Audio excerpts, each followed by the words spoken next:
sticking to what works for you after your recovery is really important. And I'm hoping in this video I can dissuade you from making any mistakes that I have made during my post-recovery of my chronic illness.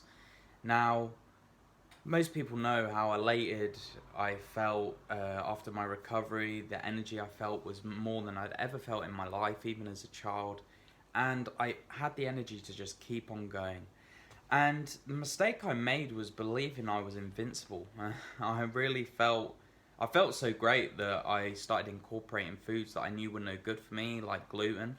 I started incorporating things when I reintegrated into normal life. You know, I was going out, I had a partner, I started socializing, and slowly but surely I started to fall into habits that were not indicative of good health and what I knew worked for me.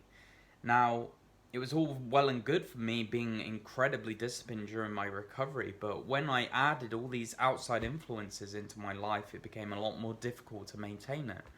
You know, a lot of people that have not been through what we've been through do not understand how difficult it is and the extreme measures that you have to take to get yourself out of that rut and that hole of chronic illness.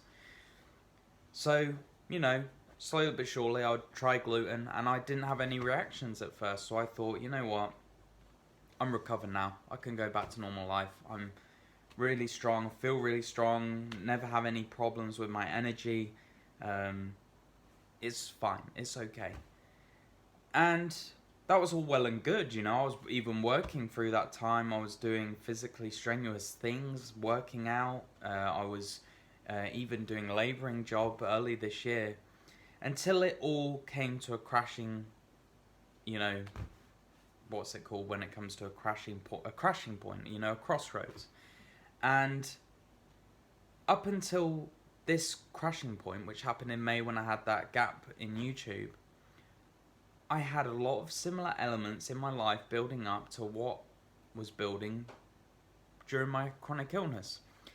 A very stressful living environment, very stressful family situation. I wasn't eating right in terms of, you know, I was eating healthy, you know, but I was including foods that were not helpful. And when it comes to diet, subtraction is more important than addition. You know, you can all eat all these healthy things, sure, but if you're including the things that are detrimental to your health, it really doesn't matter. So I was introducing foods that were not beneficial to me. My sleep, you know, I was sleeping, but it wasn't as restful as it could have been. I was I was threatened at knife point. I was just all these different things were adding to huge amounts of emotional stress for myself this year. And it came to a point where my girlfriend was working in a nursery and she caught something like whooping cough. I have no idea what it was, but she was coughing all night long. And a couple of weeks later, I got a fever, sore throat, and started feeling just not very good. And I went to the toilet and I started peeing blood, just straight blood. And I went to the hospital.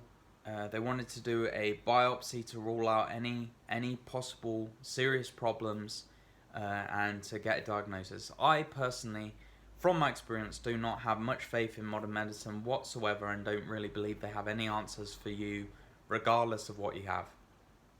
So I was personally against it. I knew that I could heal my body. I knew that I had to get back on what worked for me the first time round, which was managing stress well, being in a calm environment, eating well, not eating all these inflammatory foods like gluten. And I knew that's what's worked for me before and that's what will work again. But everyone around me was very concerned for me, and I decided, you know what, a biopsy is not a very demanding surgery or whatever. I'll just go ahead and do it. Rule out anything. You know, I could end up coming to my YouTube channel and saying, look, I've had a diagnosis for a kidney problem. This is maybe why I was ill with my chronic illness before, and maybe, you know, share the findings. And I just saw it from that angle, and I thought, you know what, I'll just get it done. And what happened is that another stressful event occurred where I hemorrhaged, and they didn't put enough local anaesthetic in my back when they went for the biopsy, and I ended up feeling the injection in my back and jumping off the bed onto the needle. Within half an hour I was hemorrhaging, and it was the worst pain in the world. I honestly felt like I was dying. I cannot even describe the level of pain I was in. I was screaming on every out breath. Every breath was a scream. I was in that much pain.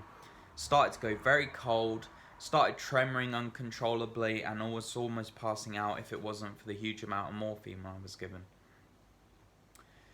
So they give the biopsy results back and diagnosed me with IgA nephropathy and said this is not something that we see in remission very often.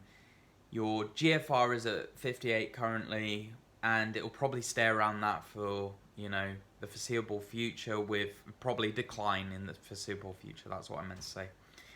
And obviously my opinion to that was, that's bullshit. I don't believe that for 1 second, that my kidneys are only going to deteriorate from this point in my life. And so just a quick insert here. I'm fine now. My kidney function is back to normal, and they were a bit confused because they'd never been taught the things that I was talking about. I said that I went gluten-free, I started incorporating meditation, I was in a calm environment, all the things that I talk about on my channel. And my kidney function is back to normal, and I am back to normal. And anyway, the point of this video was that I made mistakes post-recovery, and not that I could help all of them. There was some really stressful... It's been a really, really, really stressful year, and it's not something I really want to talk about on my YouTube channel. It's just been a very difficult year. Don't incorporate people into your life that drag you down. Do not incorporate negativity into your life where you can help it. Do not incorporate foods you know are no good for you. Do not stress out about helping other people that don't want to help themselves.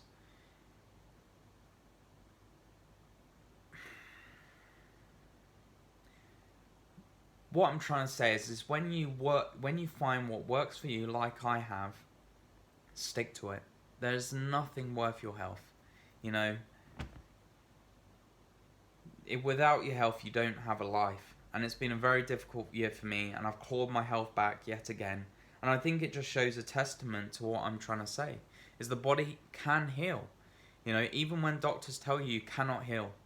And, there were times when I was just like, are you joking me? I've been through all these health problems, and I've come out the other side, yet to have something that's potentially even more serious happen later on. Am I just doomed? Are my genetics just screwed up? And there were times when I was really doubtful. I felt very, very low. And that's when I had that 3-month gap off YouTube. I felt very low. But here I am, recovered again. And it's a testament to what I know about myself and my own body. And it reminds me what's important in life. My health is important. And having people around me that are just keeping me in a fight or flight state is just there's no point. You might as well ditch those people out of your life, because you will look back and just wish you'd got rid of them sooner, because at the end of the day, when you don't have your health, you don't have a life. And I'm just rambling now. I think you understand what I'm trying to say, is that stick to what you know works for you. Don't have people around you that are like black holes of disgusting energy. I think you know what I'm talking about. I wish I could be more open about it, but I just don't feel like it's the right time. Anyway, I was diagnosed with IgA nephropathy in June this year, and they have classified me as having remission now, because my GFR is over 90 again, whereas before it was in the mid 50s range at the beginning of the year, which is very low for somebody my age. Anyhow, if I know that there are, when I had that diagnosis, I was checking YouTube and looking at all these people that have been diagnosed with IgA nephropathy and have accepted the fact that they have this disease where their kidneys are just being diseased and there's no reversing it, and eventually they'll need a kidney transplant. And they've believed these doctors, and it's just sad. It really is sad. You know. Oh, that was another thing that happened. I know this is a bit of a long video, but this, you know, if there's going to be a long video, it's going to be this one. Because they ruined my biopsy, and I had a fever after my biopsy, they thought I had sepsis and gave me antibiotics.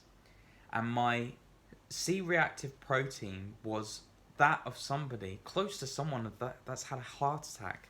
That was the level of inflammation I was dealing with because of the amount of, you know, hemorrhaging I had, which was 1 litre of blood. Anyway, they thought I had sepsis, and I took antibiotics for the first 2 days. And I just thought to myself, one, if they believed I had sepsis, they would have had me on IV antibiotics and probably kept me because it's very risky. Two, I only had 1 fever after my surgery. And 3, my symptoms were already improving anyway. So I decided to stop the antibiotics, and every follow-up appointment I had, my reactive protein was dropping half of what it was week after week after week. And they were saying, oh, this is good, the antibiotics working, but little did they know I wasn't taking any of them. Anyway, just gonna end this video now. Yeah. To sum this video, don't get friend and knife point, it's stressful. Don't include poisonous people in your life. Don't include poisonous food in your life. And look at the bright side. And know that your body can heal, because it has. And I've healed my body from this, doing the same thing that I did to heal from my chronic illness. Anyway, I'll stop the video there. I probably left something out. I've babbled on. But yeah, if you have any comments or anything, put it in the comments section below, and I'll try to get back to you as soon as I can. Thanks, guys.